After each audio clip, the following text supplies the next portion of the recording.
Hey guys, it's just Paul here from the Team Workout, and I'm just sat here having a coffee and answering some emails, and I thought I'd shoot this quick little video for you now, because one thing that's been helping the Team Workout, my clients at the Team Workout, have some massive success is tracking their progress, like tracking the data.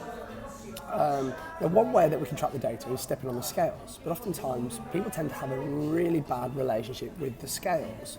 I totally understand why as well, but the scales is just one measurement, is one tool that we can use to track progress. It's not as accurate as other measurements, because it's very misleading. For example, when we step on the scales, we often have this connection with it. If it's not what we want it to be, then it must be that we're fat, or that we're this and we're that, and we allow that number that's on the scale to define ourselves. However, there's a couple of things that are going to weigh up on that scale when you step onto it. One are the clothes that you're wearing, absolutely. Is the fat that's on your body, absolutely. That's one thing, obviously, that we want to reduce. But also, have you ever considered muscle density? Now, if you was to go on a calorie restrictive diet or an excessive cardio regime, again, another way of having a calorie restriction, or both, then muscle tissue is one of those things that is likely to disappear off your body, okay? This is why it's essential. If you're reducing calories to lose fat, you must perform 2 to 3 times a week strength training. That way we stimulate the muscle tissue and we promote growth, and we prevent losing that muscle tissue and lowering your metabolism. But oftentimes when people do calorie restricted diets or calorie restricted exercise, through exercise or both, they sacrifice muscle tissue, end up putting their metabolism in the gutter, damaging their thyroid, and they have all these sorts of problems where they're yo-yo dieting and getting heavier and heavier as the years go on. Another thing as well is that as you age, you're gonna you are going to reduce in muscle mass and muscle density. So doing strength training is literally going to help to slow down the aging process. But dieting will speed it up, which brings us on to the next one. You've probably never considered before, but bones weigh also. And if you're doing a calorie restrictive diet, then bones will start to become less dense. As we age, bones will also start to become less dense. But the moment you start doing a strength training program, this is something you've probably never considered before. The moment you start doing a strength training program, you will start to release osteoblast, will start to increase the density of your bones. So literally, you will start to weigh heavier on the scale because your bones are heavier. So now we've got muscle mass, and we've also got bone density that is weighing on the scale, okay? Amongst this also that we're weighing when we step on the scales is organ mass. Again, this is probably something you've never considered before, but if you're doing a low calorie diet, your body, it doesn't think of vanity, it doesn't think of let's lose body fat, it thinks of survival.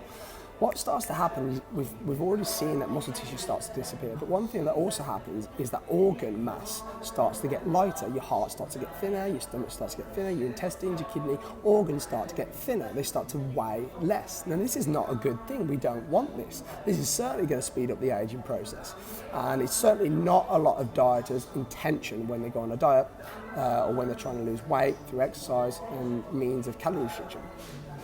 So yes, we may be weighing on the scale lighter, but the big takeaway that I want you to see today is that always ask yourself the question, where is this weight loss coming from? Okay? Is it the good kind of weight that we want to keep, such as muscle mass, such as bone density, and such as organ weight? Or is it the bad kind of weight that we want to lose, such as sodium and water retention? For example, if you had a curry at the weekend and there's a lot of salt in there, well, you're going to naturally be retaining more water, and this can fluctuate the scale from 5 to 10 pounds. Another thing as well is that is obviously the bad kind of weight that we want to reduce is the fat. So oftentimes what I see people doing is they're achieving weight loss and not fat loss. And always, after watching this video today, ask yourself the question, if you're losing weight, what is the weight that I'm losing?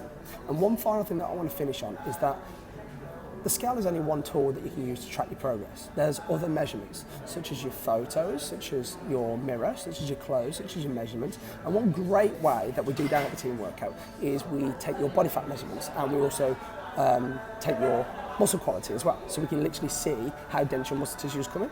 So the more muscle tissue mass that we get in your body, the lower that fat mass is going to go down. So this is a great way of tracking your progress, because you could have lost 10 pounds of fat, but increasing muscle tissue, bone density, and organ mass, because you're getting healthy again, is going to weigh on that scale. And let's say that's 8 pounds of mass that you've gained, of mass that you gain on the scale, but you've lost 10 pounds of fat. So the scale's only going to tell you 2 pounds of weight loss. And if you've got all your hopes on the weight loss and the scale, you might feel a little bit disheartened because of that. But if you can if you start to track other pieces of data that's also vital, you can start to see your progress. And that is very, very powerful for mindset. So just a little insight of what we do down at the team workout. I know sometimes it probably sounds a little bit scary starting an exercise program and a nutrition plan and things like this, but it really isn't. We really know what we're doing. We've had years and years of practice. In the Walsall area, obviously we spread to Cannock, to Stafford and to Sutton as well, and we're growing. It's very, very exciting time. So if you're part of the team or you'd like to be a part of the team, then please share this message if you enjoyed it, leave a comment below or like it. And if you do need some help or you would like your body fats and your muscle quality being checked, then just shoot me a message. I'm always here to help and answer questions. But for now, that's me, Paul, and I'll catch you in the next video.